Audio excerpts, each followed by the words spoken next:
Hey guys, welcome or welcome back. Tisha here, back for another Love and Marriage Huntsville review. Let's go ahead and just jump right into this madness. So we pick up with Mel further catching Trish in her lies. Bottom line is Trish was aware of the narrative that was being put out there about her and Martell, and she did nothing to stop it, didn't tell Mel about it, didn't think that she needed to say anything prior to Mel or anything else like that. And Mel feels like she should have said something. That is it. Like, it's a whole bunch of talking around in circles. Mel tells us that she feels like it was weird for Trisha's friends to call her out at the dinner table, and that she feels like everybody wanted a reaction out of her. She tells Trish, that was 2020, it's now 2024, and I'm over it. But Trish thinks that Mel is still bothered about the situation because she's like, if I were Mel and I were in this position, I wouldn't be worried about all of that and I wouldn't be asking those questions. And two things can be true.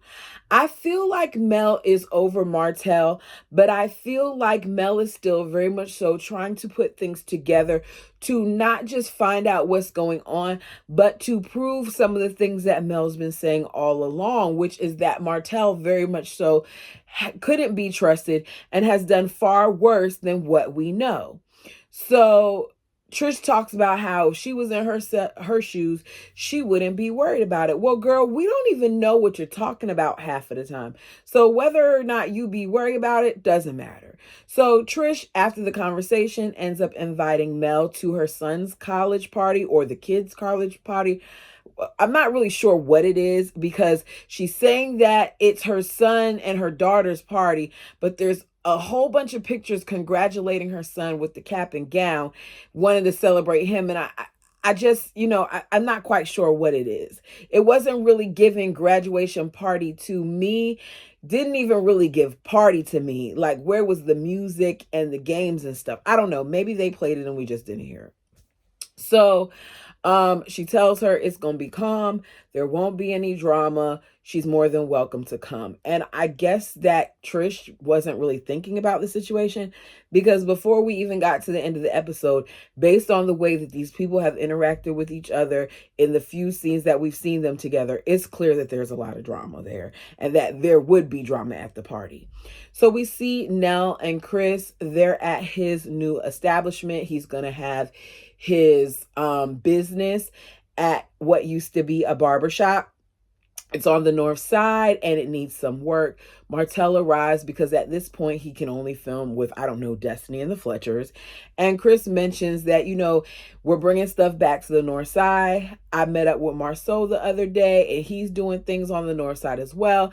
I checked out the house and Martell immediately says, F him. He doesn't want to hear anything about him. I think that based on what Tisha revealed in her interview and some of the things that she said that they were saying about each other, that there should be instances where we're clued in, maybe not about the allegations of him and what his preferences are, but some of what was said, because all we got to hear was a lot of negative things that were being said about Tisha. We didn't hear some of the things that were being said about Martell. And I just feel like it's not right that we put one person's stuff out there and not the other. So he doesn't like what was said and he's blaming Marceau for the whole situation. Whereas Chris feels like Martell kind of started it and he tells him like, look, y'all were both wrong. The both of y'all said things that you shouldn't have said. So Martell is like, Marceau is foolish because he's sitting here talking about me and saying stuff about me when the truth is he was right there with me doing things. He was cheating with me. Basically saying, I know all his dirt. He's talking about me and I know his dirt. I think that he may know his dirt, but he doesn't have proof. And if he does have proof, why is he holding on to it for all this time? It's going to be to the point where if somebody does come out, because there are some people who feel like he's going to come out with saying stuff or he's going to do like he did before and go on Tasha K. If he does go that route, I don't even know if I'm going to believe him because of all the other lies that he's told. And because of how we know he was trying to go and release RP and all that other stuff when it came to Mel. So Nell says, I hear what you're saying, but I don't think that it was right for you to bring up Tisha and talk about stuff that was done in college. And it was distasteful that you included her. And Martell's like, she should have stayed out of it. Like, she said stuff about Mel. Don't sit here and try to act like you want to defend Mel when you've been saying things about Mel yourself, and you've been releasing things about her and being disrespectful to her and telling your side piece information about her for her to use against her. Don't act like you now care about Mel when you try to take her children away from her at one point. You don't care about Mel. So he tells us he has no intentions of apologizing to Tisha. There will be no apologies. He then tries to say that he says that Mel left him partially because of Tisha, because of the things that Tisha was saying. And we get some flashback clips of her talking about the BMW car that he bought for another girl and the cheating and all that other stuff. And he says that Tisha kind of got in Mel's head. And I said, this man is truly in denial, because Tisha didn't impact their divorce. He did. The final straw for Mel was you sitting there and going out and having relations with your side piece during the pandemic. That was the final straw for her. So don't put it on Tisha. On to Ken. Ken meets up with a friend to talk about Trish and the situation with her husband. They say he talks about the dinner and how it surprisingly went well, but he feels like he still has to be careful because of the state of mind that Marquez is in. So at this point, he feels like Marquez is stalling, but I feel like they were both stalling. I don't think that Trish was originally ready for all of this, despite what she said. So he says, like, once we get this divorce, then I could go ahead and propose to her. In his mind, I think that he thinks that he and Trish will be together and get married and all those other things. It's clear he's very much so more into her than she's into him, and that she's still got a lot of work to do, which shows that they have not had this discussion and really talked about this. He feels like the faster that they get it done, faster that he can propose. So they talk about the party and the kids and how the husband is going to be there. And Ken said, part of him feels like, he is in competition with him all the time. And he just wants it to be a thing where they can be around each other and be okay. But it's getting to the point where if he continues to do some of the stuff that he's doing, that he's going to have to talk to Trish about it. And his friend's like, look, just tell Trish that when it comes to her ex, if he continues to be a problem, then they're going to have to be done with him. It's okay for y'all to hold separate events. It's okay for you to have a graduation party and for him to throw his own or to do something with his family. He doesn't necessarily have to be included, especially if you're going to make it uncomfortable for the kids. So back to Trish. Destiny meets up at the house to film this scene. The notary comes so that she can sign the divorce papers. This is so staged in my opinion and so cringy, and I don't understand why we're doing this with Destiny, and I guess the camera's there. So Destiny can't get over how cavalier, how not unbothered Trish is about this whole divorce thing. Trish is like, it's a big day and I've been waiting on it, and she's excited. So we see her sign stuff. We see the notary stamp it, hands over the papers, and Trish is like, yes. And I hear her and she just comes off as fake to me. So she says that her and her ex, for the umpteenth time, haven't been together in almost 5 years. I still feel like there's overlap there. She then says her and Ken have been together for 2.5 years. How do we go from 5 to 4 to 2.5? It changes every single time. So she says she's not really trying to rush marriage. She wants to give it time and work on her temper and communication and other things like that. If you were not truly trying to rush marriage, then why are you doing married people things? I don't know if they bought that home, but you're in this home together, and you got this man around your kids, and you have him taking you and your kids on trips, and you have him paying for things and buying cars and doing all these other things. I'm not saying that you can't do those same things when dating, but she very much so is okay, in my opinion, with taking advantage of the kindness of this good man who is allowing her to basically walk over him. So Destiny's like, look, You're going to go through the grieving period and things like that when it comes to divorce. And Trisha's like, no, I'm not. She's like, no, no, no, listen to me. You're going to. I was there. You're going to. And Trisha's like, no, I'm not. We've been done for a long time. I don't really feel like I'm going to be grieving. I'm ready to move on. And we hear again about the party. We don't care. Trish says that she got to work on things because she even too has a problem with how peaceful Ken is when it comes to this situation. Trish is toxic. On to Marceau and Tisha. So we are at Black, where there's no customers currently. It's just them. I guess the bar is closed, or maybe they still didn't open the establishment. I don't know. So Mel comes up there to meet up with Tisha and Marceau. He asks, beforehand, before Mel gets there, how Tisha and Mel are doing. And Mel's like, not Mel. Tisha's like, we're good. We're cordial.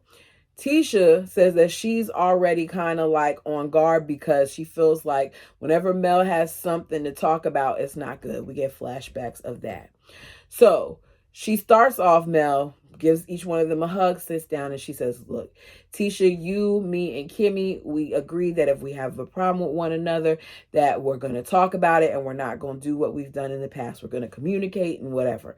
So that's why that's why Marceau, when I had a problem with you and what you said, I came to you, talked to you, and we got it straight.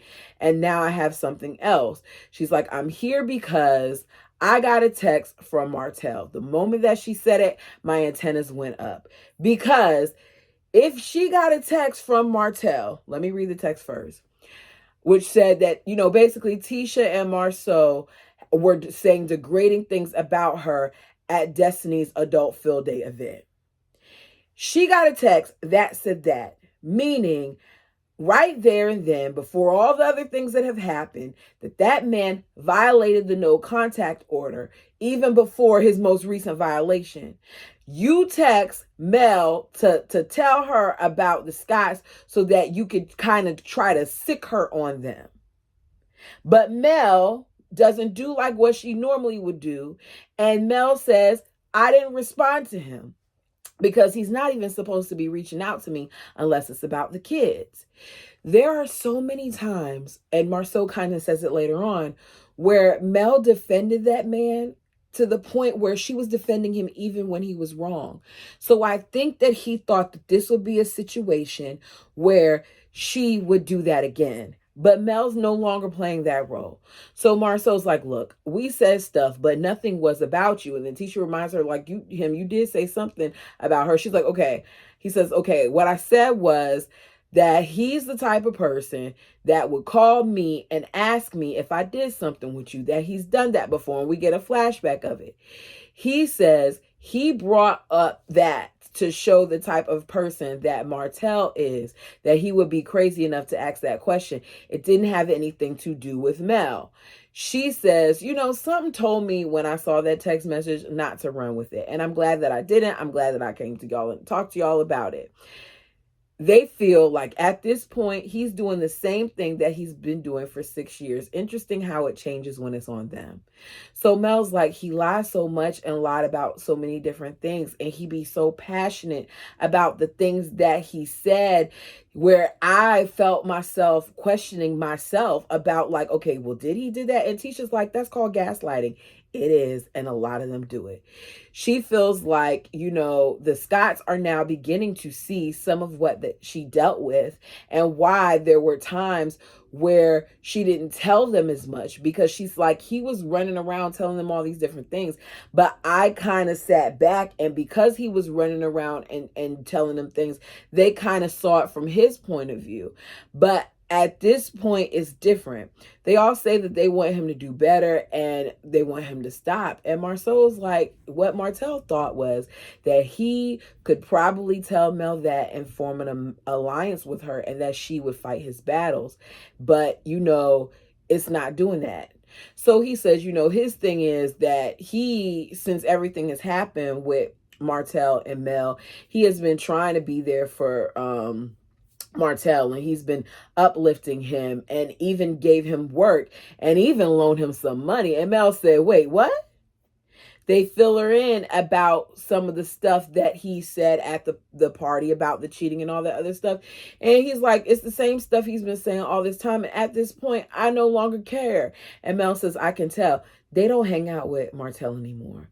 Martell is very much so on his own, and you could tell that he can't handle it. And I'm wondering if they're going to have him on the show, because based on what's going on currently on social media and them telling things about him and them saying that it's true that he did certain things to Mel and all that other stuff, it's clear that they're done. So it's party time. We are back at the graduation party, and she wants to know from Ken if she should, say anything about signing the papers and that she got them notarized. And he was like, no, like, let's not do all of that. Let's focus on the kids. So the kids come down. Ken's mom and sister arrive.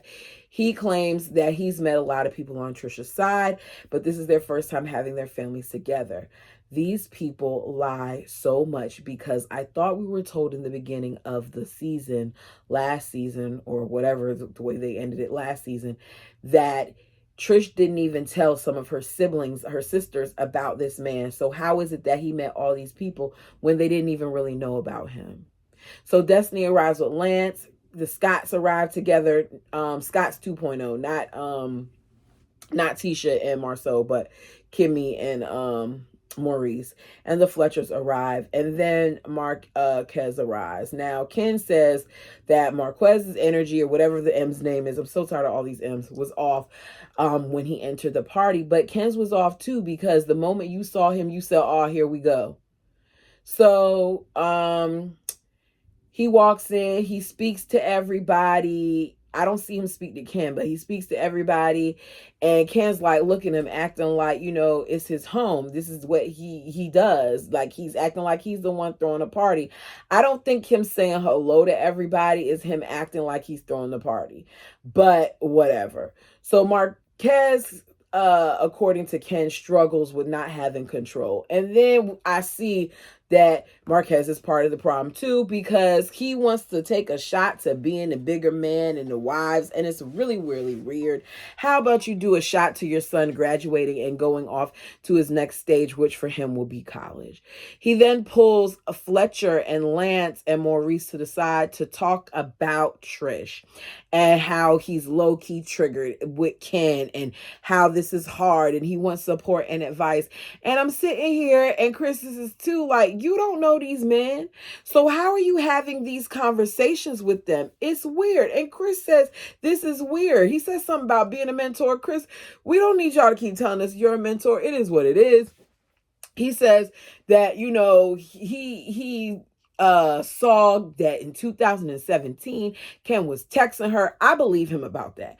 That Ken was texting her and in her inbox, and how, this was years before he left, and yada, yada, yo. And he talks about Ken being there for the kids and how he's not there as much. And Maurice is like, look, I hear what you're saying. You're seeing the reality of the situation, which is that this man has come in, but you can't let this turn into a situation right now.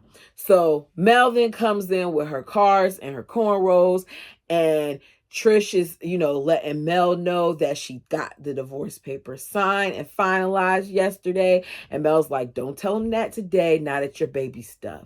She's like, I thought about it, but I'm going to wait. Next thing you know, you got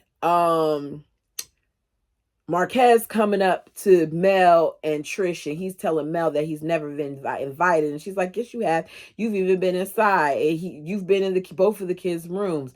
Then he's talking about Martell, and he points out, like, how do you do this? How do you co-parent and not become triggered? And Mel's like, key thing is not to become the trigger.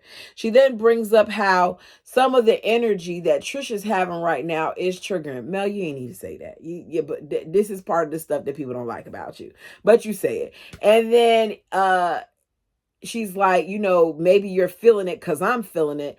And Trisha's like, no. He speaks out loud where I speak in silence. Neither one of y'all speak in silence. Y'all body language says everything. Trish says, he knows the built up resentment, and they're going back and forth, and Mel is just eating and watching the show.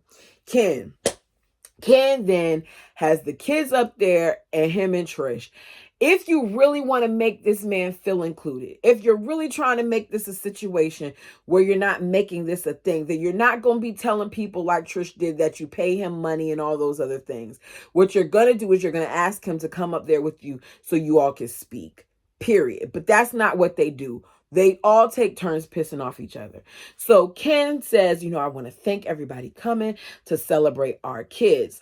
Marquez is not standing up there with them. He says, we want to celebrate the parents, me and Trish, all you guys that take care of your kids. That was a dig, Ken, because you did not forget about that man. At the end of the day, even if he's not being a great father, you are not the father. He is. And I don't like the fact that you say that you're not trying to race. You say that you're not trying to overstep. There's a lot of things that's obviously wrong about this man, but don't sit here and do little digs and then try to act like you don't understand why the man has a problem with you when this is one of the reasons why, because you do some passive aggressive crap too. So Marquez then scoots over and says, I'm the father. I'm their father. Hey. And I said, Lord, this is a mess. And it's a to be continued. Y'all, if there's something that I left out that you want to talk about, feel free to put it down below. This was a mess. And if I'm being honest, this show needs to go on a hiatus. They need to really take a break and revamp it because it's so much going on with it and it's so messy. And at this point, I don't find myself rooting for anyone. But y'all let me know what you think. Like the video. If you've been here more than once and you haven't subscribed, what are you waiting on? I'm on the road to 2K and I hope to get there sooner than later. Until next time.